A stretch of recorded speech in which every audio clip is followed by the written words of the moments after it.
4 people have lost their life in this flash flood fury.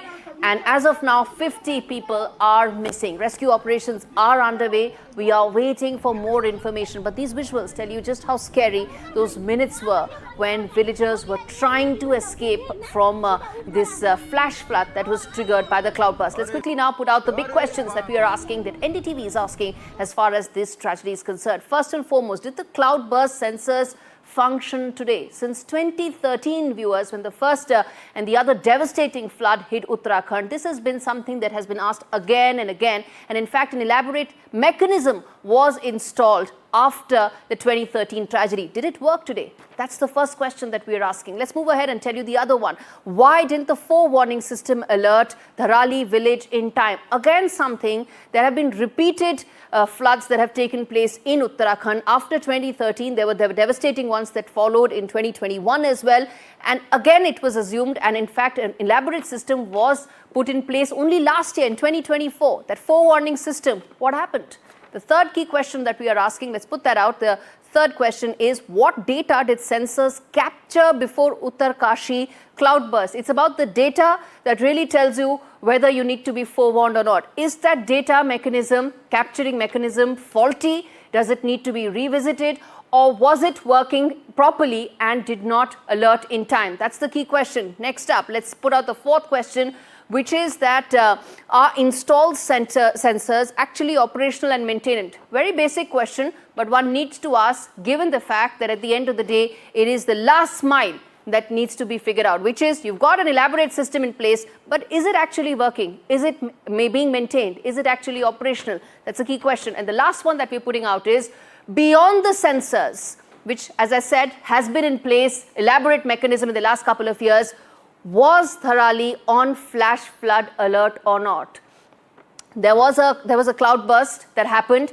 After that, was an alert put out in time or not? Because lives are at stake and these questions need to be answered. And in fact, let's get in our guest joining us this evening on Nationwide at 6. First up, Anup Nautiyal. He's a social activist joining us from Dehradun. In fact, he's focused on issues related to environment and sustainable development. And he will be best positioned to answer some of these questions, which is how much of this can be predicted, if not to eliminate, but minimize the impact. Mr. Baig, he's an Indian meteorologist. He joins us as well on the broadcast, along with Mr. Raghu, who is an Earth Systems scientist and a visiting professor of sustainability at IIT Kanpur. Thank you so much, gentlemen, for joining me this evening. Let me first start by asking all three of you the first and fundamental question that I'm sure everybody watching this broadcast would be asking. We've got elaborate systems in place. How much of this could have actually been forewarned for us to, if not eliminate, at least minimize and prepare for the kind of impact that happened because of this? Mr. Nautiyal, let me start with you.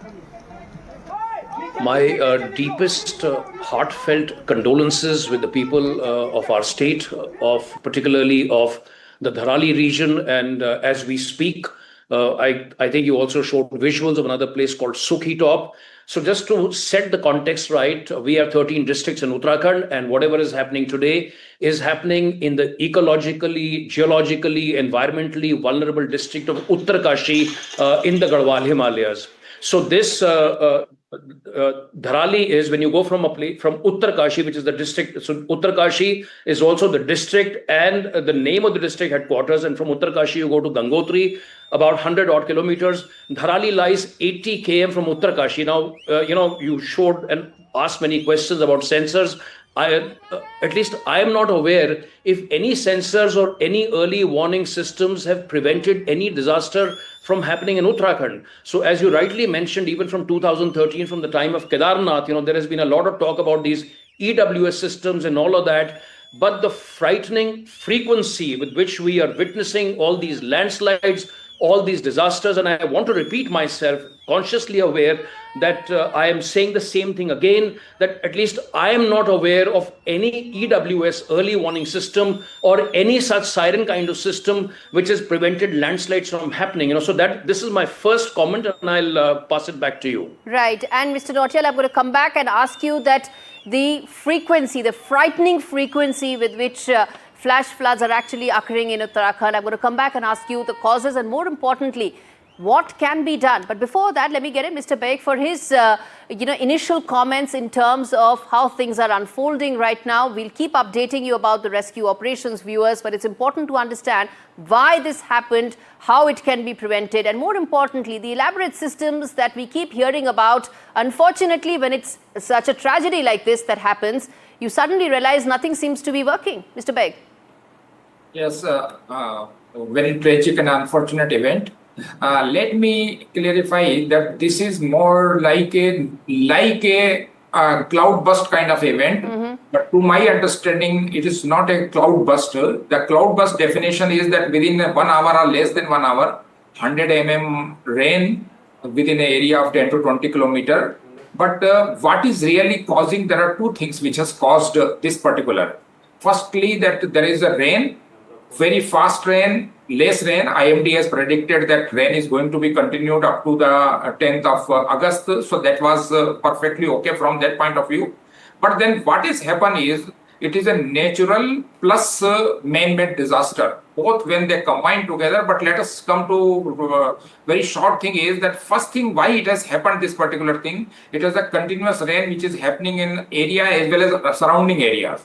Now there is a river, which is a Kheer Ganga river, which has suddenly got overflown because the water came from all the places, and the main stream, natural stream, which was coming to that particular area, that got merged with the surging of the water from the nearby hills. So all those got combined, and then here the Kheer river got overflowed suddenly. All this stream could not be taken by the muddy mountains, and that is what is something which has gone into this particular thing. I will come to that later, why this has happened, but let us go to that. We'll come to that. But Mr. Raghudan, let me start with you in terms of the causes that could have been the reason. We've understood the fact that the system isn't working perfectly, but let's now come to why is it that it's happening with the frightening frequency with which one is seeing this in Uttarakhand?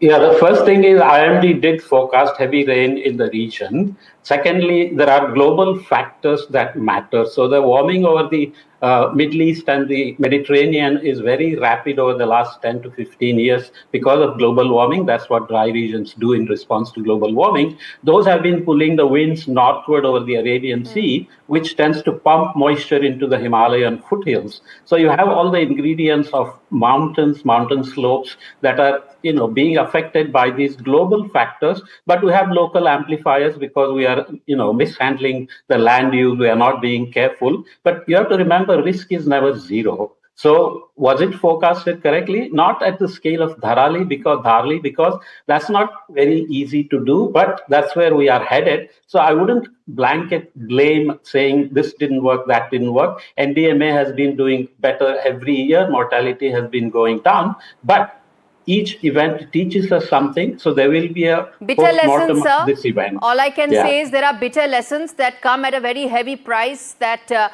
need to be paid. Mr. Nautiyal, you were talking about why is this happening? What do you think are the top three reasons? See, I don't think we can really have a bullet point list and say 1, 2, 3 like that. Of course, as Mr. Raghu rightly said, and I totally agree with him that, change in land use patterns and also the massive amount of deforestation, particularly that we have seen amongst, if I were to talk about all the Himalayan states across the entire country, Uttarakhand has borne the brunt of the largest amount of hectares of forests and jungles being diverted for development activity. So it's really difficult to pinpoint and say where exactly does the blame lie. Now, also when we talk about deforestation, of course, the forest department and the government will turn back and say that we are also doing compensatory afforestation, but we'll leave it for some other day.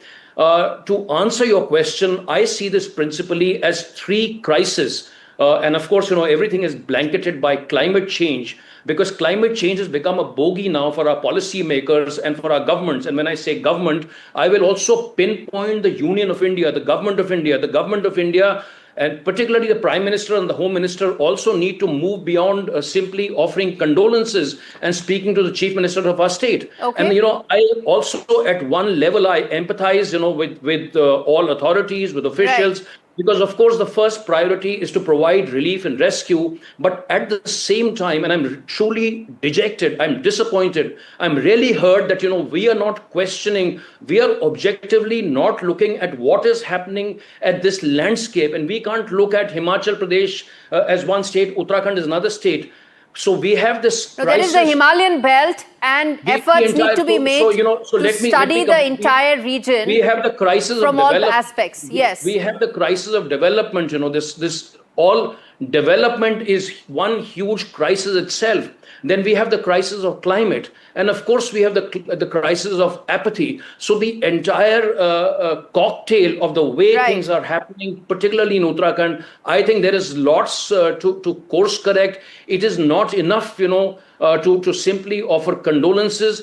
And if you go back to, if I were to just nobody's just offering condolences, but the fact is effort is also being made to focus on the immediate, which is the rescue. Rescue and relief are the primary focus right now. That's what I said, though. I empathize and relate to the relief and rescue. There is lots more that needs to be done. Of course, there is no debating that. You and I and everybody watching this broadcast are in complete agreement. I hope that more needs to be done. It is just, how do you identify what should be the roadmap to ensure that what is happening, and we're putting out some of those visuals, the frequency with which this is happening doesn't happen. Lives are at stake, livelihoods, property, everything is at stake. And most importantly, the frequency with which these flash floods are coming actually jeopardize the entire region, put it at peril. I'm afraid I have to leave it there, gentlemen. Thank you so much for joining me on this edition of Nationwide at 6.